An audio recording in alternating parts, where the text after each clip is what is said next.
Empu Nala atau Empu Lembu Nala merupakan panglima tentara Majapahit yang menjabat sejak Majapahit diperintah oleh Tribuana Tunggadewi hingga Hayam Wuruk. Dalam struktur pemerintahan kerajaan Majapahit, panglima perang disebut Rakrian Tumenggung.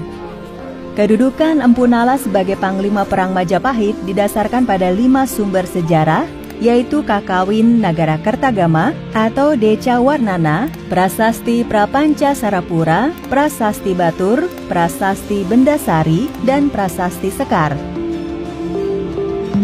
Menurut Kakawin Nagara Kertagama, tepatnya pada pupuh 31 dan 72, disebutkan bahwa jabatan yang diemban Empu Nala adalah sebagai panglima perang atau Rakrian Tumenggung. Selain itu, ia juga disebut sebagai seorang penganut agama Buddha. Empu Nala dalam naskah tersebut juga disebutkan sebagai orang yang telah sukses melakukan misi penaklukan Dompo, yaitu salah satu negeri yang berada di Pulau Sumbawa yang disebut-sebut Gajah Mada dalam Sumpah Palapanya. Berikut ini adalah petikan Kakawin Nagara Kertagama pada pupuh 31. Kalayu ditinggalkan, perjalanan menuju Kutugan, melalui Kebon Agung, menuju Kambang Rawi, bermalam. Tanah anugerah Srinata kepada Tumenggung Nala. Candinya Buddha menjulang tinggi, sangat elok bentuknya. Perjamuan Tumenggung Nala jauh dari cela. Tidak diuraikan betapa lahap Baginda Nala bersantap. Paginya berangkat lagi ke Halses, Brurang, Patunjungan, terus langsung melintasi Patentanan, Tarup, dan Lesan.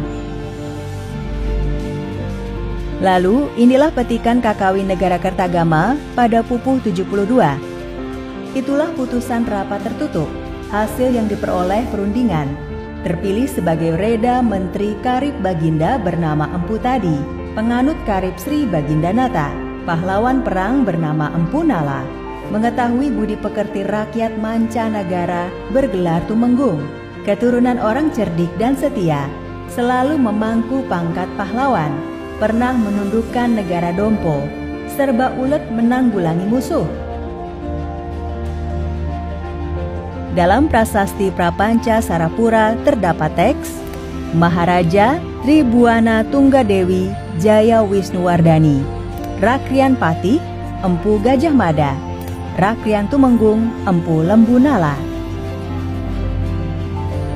Teks prasasti tersebut menginformasikan bahwa Empu Nala menjabat sebagai Rakrian Tumenggung ketika Majapahit dipimpin oleh Raja Wanita bernama Tribuana Tunggadewi, Jaya Wisnuwardani, dan patihnya bernama Empu Gajah Mada.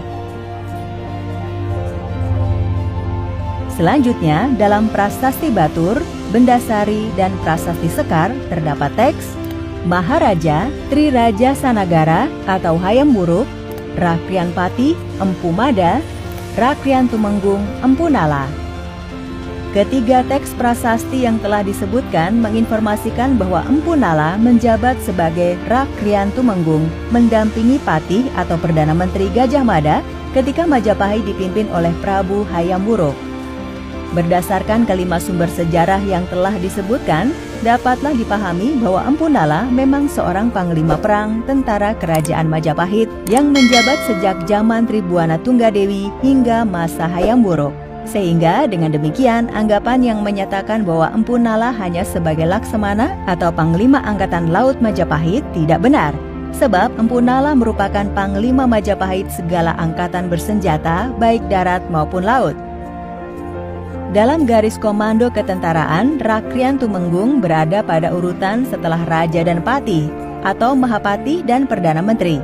Ketika Patih Gajah Mada wafat, Empu Nala oleh Hayam Wuruk tidak dinaikkan pangkatnya menjadi Patih karena sudah terlalu tua.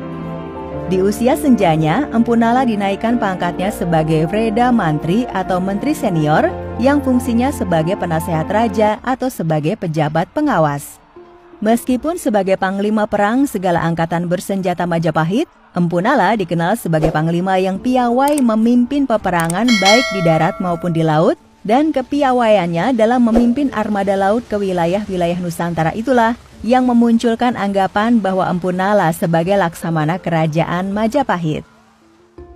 Selama menjabat sebagai Panglima Perang Majapahit, Empu Nala diharuskan dapat mewujudkan Sumpah Patih Gajah Mada, yaitu menaklukkan negeri-negeri di Nusantara.